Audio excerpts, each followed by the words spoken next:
ختم نبوت زندہ باد. نحمدہ ونسلم ونصلی علی رسولہ الکریم، اما بعد فاعوذ باللہ من الشیطان الرجیم، بسم اللہ الرحمن الرحیم. ما کان محمد ابا احد من رجالکم ولکن رسول اللہ وخاتم النبیین وکان اللہ بکل شیء علیما. ہر قسم کی تعریف کے لائق اللہ تعالیٰ کی ذات مبارکہ ہے اور لاکھوں کروڑوں درود نبی کریم صلی اللہ علیہ وسلم کی ذات اقدس پر. آپ صلی اللہ علیہ وآلہ وسلم کا ارشاد مبارکہ ہے کہ میں اللہ کا آخری نبی ہوں، میرے بعد کوئی نبی نہیں. ایک اور حدیث مبارکہ جس کے راوی سیدنا عرباس بن ساریہ رضی اللہ عنہ ہیں، انہوں نے فرمایا کہ میں نے نبی کریم صلی اللہ علیہ وآلہ وسلم سے سنا کہ میں اس وقت اللہ کے نزدیک خاتم النبیین لکھ دیا گیا تھا کہ جب آدم ابھی مٹی کے حالت میں تھے. عقیدہ ختم نبوت اسلام کی بنیادی ضروریات میں سے ہے. عقیدہ ختم نبوت سے مراد کیا ہے؟ عقیدہ ختم نبوت سے مراد ہے کہ سیدنا آدم علیہ السلام سے پہلے کوئی نبی نہیں اور نبی کریم صلی اللہ علیہ وآلہ وسلم کے بعد کوئی نبی نہیں. اسلام کی تاریخ میں فتنے تو گاہے بقائے آتے رہے اور یہ فتنے وقت کے ساتھ ساتھ ختم ہوتے رہے. آپ صلی اللہ علیہ وآلہ وسلم کی حیات مبارکہ کے آخری دور میں بعض طالع ازماؤں نے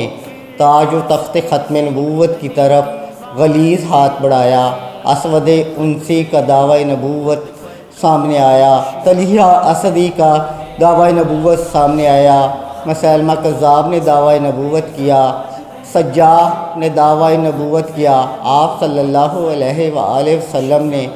اپنی حیات مبارکہ میں سیدنا فیروز دہلوی رضی اللہ عنہ کے ہاتھوں اسود انسی کا قتل کروا کے امت کو سبق دے دیا کہ میں اللہ کا آخری نبی ہوں، میرے بعد کوئی نبی نہیں. میرے بعد جو بھی دعوی نبوت کرے وہ کذاب، لعنتی اور واصل جہنم ہونے کے لائق ہے. حضرات محترم، اسلامی تاریخ میں انگریز کا پیدا کردہ فتنہ قادیانیت جو مرزا قادیانی کی صورت میں 18ویں صدی کے وسط میں شروع ہوا، اس نے اسلام کا لبادہ اوڑھ کر اپنے جعلی برانڈڈ اسلام کے ذریعے امت مسلمہ کو سب سے زیادہ نقصان پہنچا. مرزا قادیانی 26 مئی 1908 کو اس دنیا سے عبرتناک موت کی حالت میں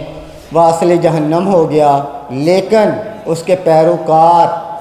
اس کی جماعت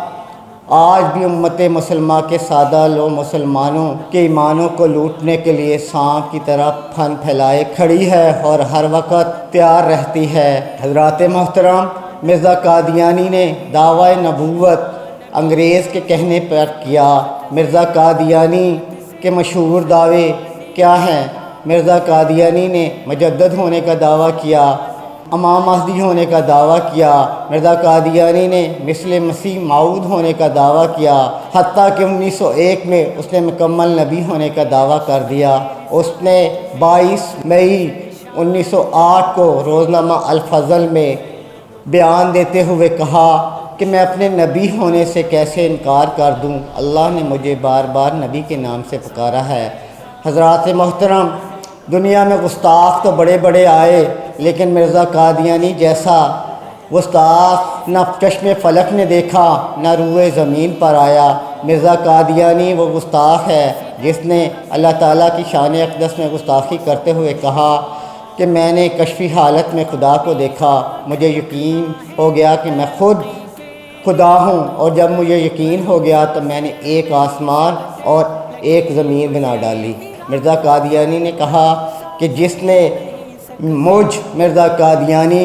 اور مصطفیٰ صلی اللہ علیہ وآلہ وسلم کے مابین فرق روا رکھا، اس نے مجھے پہچانا ہی نہیں. مرزا قادیانی وہ شخص ہے کہ جس نے اسلامی اشعار کی توہین کی، جس نے تمام انبیاء کرام علیہم کی توہین کی، جس نے کہا کہ اللہ تعالیٰ نے مجھ سے کہا کہ اے مرزا تو آدم بھی ہے تو ابراہیم بھی ہے، تو نوح بھی ہے، تو اسماعیل بھی ہے، تو اسحاق بھی ہے، تو داؤد بھی ہے، تو یعقوب بھی ہے، تو موسیٰ بھی ہے، تو عیسیٰ بھی ہے، حتیٰ کہ محمد رسول اللہ بھی ہے۔ ان عقائد کی وجہ سے امت مسلمہ کے اکابرین علماء امت اور شہدائے ختم نبوت کی قربانیاں رنگ لائیں، اور 7 ستمبر 1974 کو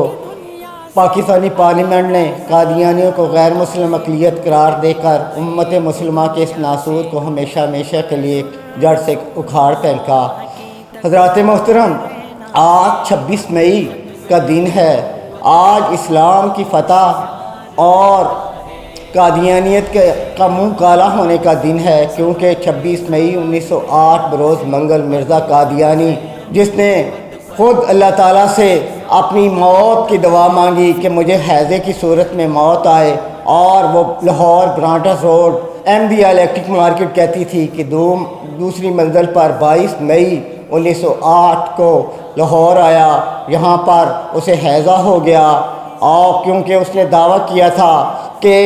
انگریز جو حیضے کی ویکسین لگا رہے ہیں، اللہ نے مجھے کہا ہے کہ تو میرا نبی ہے، تو حیضے کی ویکسین مت لگوانا، میں تجھے حیضہ نہیں ہونے دوں گا۔ اللہ نے اس کا کذب ثابت کرنے کے لیے اسے حیضے کی وبا سے لاحق کر دیا،